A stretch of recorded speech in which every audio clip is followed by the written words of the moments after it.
दोस्तों, चीन और भारत के बीच सीमा विवाद कई दशकों से चला आ रहा है।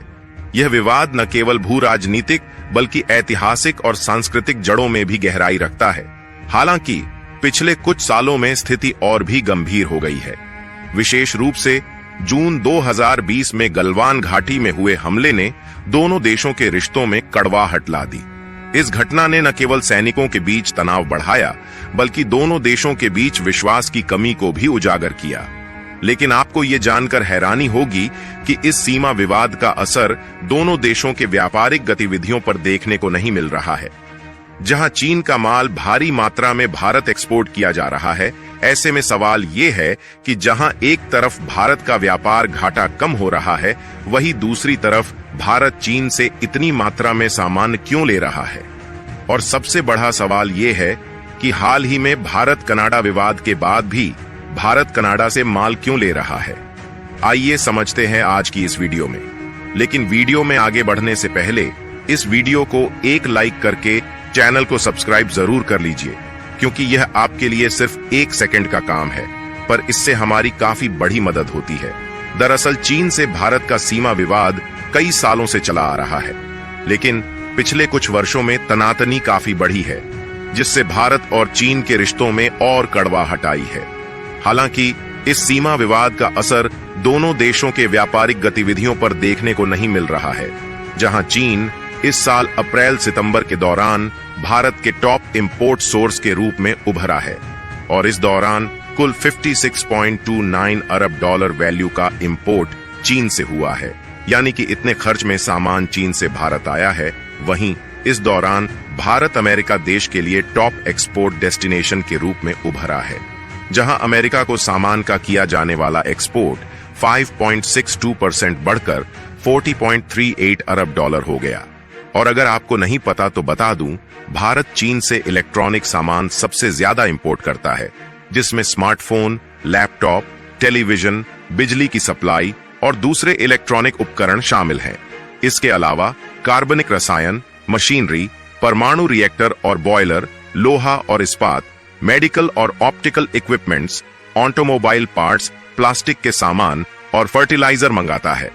आंकड़ों के अनुसार इस दौरान भारत में होने वाले इंपोर्ट के टॉप 10 सोर्स चीन, रूस, संयुक्त अरब अमीरात, अमेरिका, इराक, सऊदी अरब, इंडोनेशिया, दक्षिण कोरिया, स्विट्जरलैंड और सिंगापुर रहे हैं। जबकि चालू वित्त वर्ष में अप्रैल-सितंबर के दौरान रूस से इंपोर्ट बढ़कर 32.18 अरब डॉलर हो गया, जो एक साल पहले इसी अवधि में 30.43 अरब डॉलर रहा था। इसी तरह यूएई से होने वाला इंपोर्ट इस अवधि में बढ़कर 31.46 अरब डॉलर हो गया, जबकि पिछले वित्त वर्ष की पहली छमाही में यह 20.7 अरब डॉलर रहा था। गौर करने वाली बात यह है कि इस अवधि के दौरान भारत के टॉप 10 एक्सपोर्ट डेस्टिनेशंस अमेरिका, संयुक्त अरब अमीरात, नीदरलैंड, ब्रिटेन, चीन, सिंगापुर, सऊदी अरब, बांग्लादेश, जर्मनी और दक्षिण अफ्रीका रहे। जबकि यूएई को होने वाला एक्सपोर्ट चालू वित्त वर्ष में अप्रैल-सितंबर के दौरान बढ़कर 17.24 अरब डॉलर हो गया, जो एक साल पहले इसी अवधि में 15.47 अरब डॉलर रहा था। इसी तरह चीन को एक्सपोर्ट्स अंडर रिव्यू पीरियड में बढ़कर 6.91 अरब डॉलर का रहा, जो एक साल पहले 2023 से 24 में अप्रैल-सितंबर के दौरान 7.63 अरब डॉलर रहा था। लेकिन दोस्तों, हैरानी वाली बात यह है कि जब से भारत और कनाडा के बीच तनातनी हुई है, जब से भारत और कनाडा एक दूसरे को घेरने की कोशिश कर रहे हैं, और देखा जाए तो कनाडा द्वारा भारत पर लगाए जाने वाले आरोप ही इस कड़वाहट की बड़ी वजह है। ऐसे में सवाल ये उठता है, क्या दोनों देशों के बीच जारी राजनयिक तनातनी के चलते व्यापार पर असर पड़ेगा? तो आपको बता दें, भारत और कनाडा के संबंध इस समय सबसे निचले स्तर पर हैं, क्योंकि कनाडा ने एक बार फिर से अपने देश में खालिस्तानियों को निशाना बनाने के लिए भारत सरकार पर गंभीर आरोप लगाए हैं। इसके अलावा दोनों देशों ने एक दूसरे के राजनयिकों को निकालने का आदेश भी दिया है।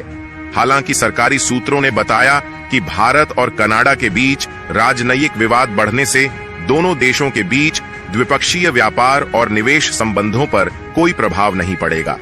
और यह भी कहा जा रहा है कि द्विपक्षीय व्यापार का मूल्य महत्वपूर्ण नहीं है, और कनाडाई फंड सिंगापुर, यूएई और अमेरिका के माध्यम से अपना निवेश कर सकते हैं।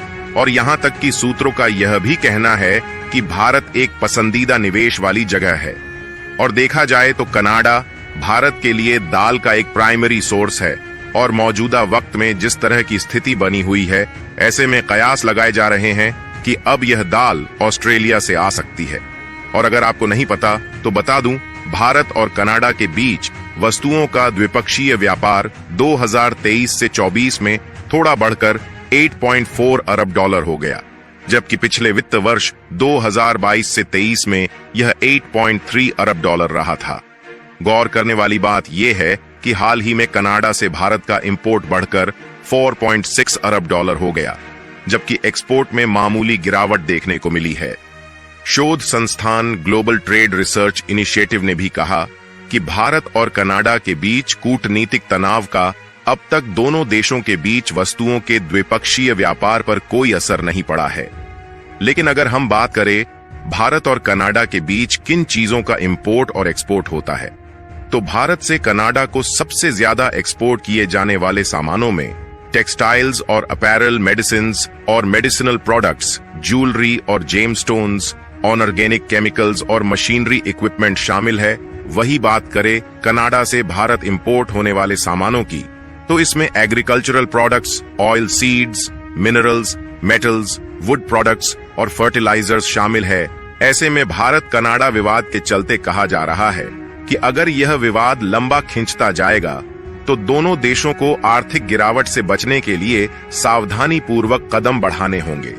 बताते चले, भारत ने पिछले दिनों 6 कनाडाई राजनयिकों को निष्कासित कर दिया और कनाडा के ओर से लगाए गए आरोपों को खारिज करने के बाद वहां से अपने उच्चायुक्त को वापस बुलाने की अनाउंसमेंट की थी। ऐसे में यदि ये विवाद बढ़ता जाता है तो कहीं न कहीं इसका बुरा असर दोनों देशों पर पड़ेगा। वही जो चीन भारत विरोधी गतिविधियां कर रहा है, उसके बावजूद भारत चीन से माल का इंपोर्ट कर रहा है। तो दोस्तों, आपको क्या लगता है, क्या भारत को चीन से पहले की तरह माल का इंपोर्ट करते रहना चाहिए या फिर पीएम मोदी की मेक इन इंडिया पहल के तहत सभी तरह के सामानों का प्रोडक्शन खुद भारत में ही करना चाहिए? इस मुद्दे पर अपनी राय कमेंट बॉक्स में जरूर दे और इसी तरह भारत से जुड़ी अपडेट पाने के लिए इस वीडियो को लाइक करके चैनल को सब्सक्राइब अवश्य करें। साथ ही बेल आइकन को ऑल पर सेलेक्ट करें। जय हिंद, जय भारत।